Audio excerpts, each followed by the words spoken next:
топ-5 сустрэч, якія ўразілі мяне падчас генасамблеі.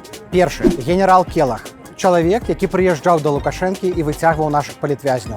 Прагаварылі працяг вызваленняў і наступныя крокі. Сябры, падпісвайцеся на каналы Святланы Ціхановскай ў сацыяльных сетках і на Ютубе, сачыце за навінамі і падтрымлівайце беларускія справы. 2.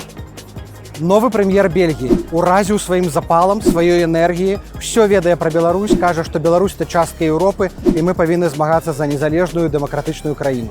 3. Прэзідэнт Аўстрыі.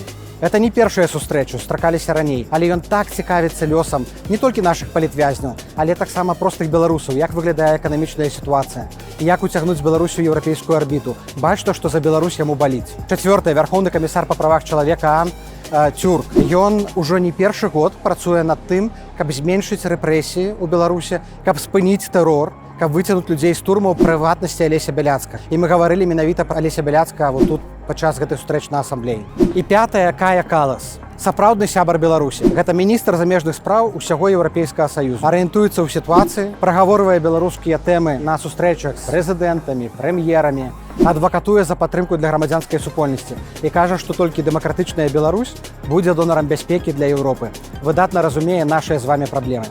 Безумоўна, было шмат іншых сустрэчаў, таму што тут сотні, тысячы палітычных лідараў. Але самае важнае, каб колькасць нашых сяброў расло. Тых, хто нас разумее, і тых, хто падтрымлівае дэмакратычныя змены ў Беларусі.